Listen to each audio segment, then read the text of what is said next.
Create a fusion composition, add it to the timeline and switch to fusion. Add a background node and connect it to media out. Change the color to white.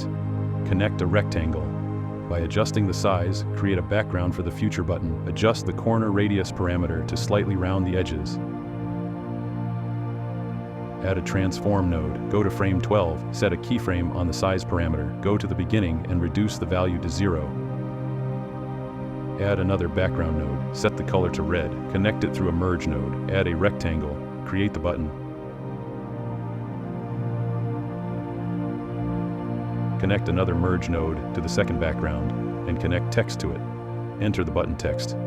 Choose the font and size.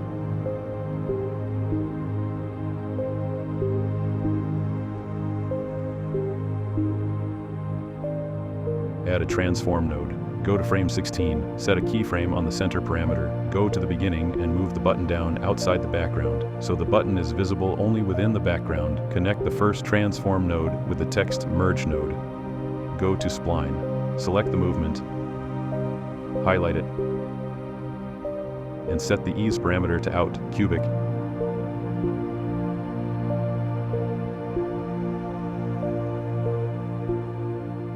Add a cursor image. Connect it through merge. Reduce the size and rotation angle. Go to frame 30, set a keyframe on the center parameter. Go to the beginning and move the cursor outside the screen. In spline, also set the cursor movement to out, cubic.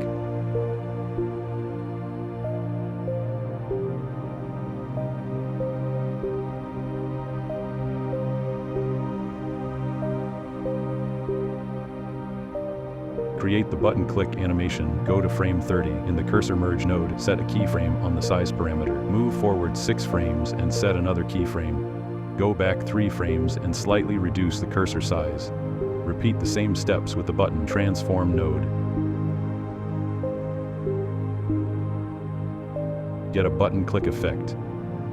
Go to 1 frame before the lowest position of the button. Set a keyframe on the background node color and on the text. Move forward and change the button color and the text.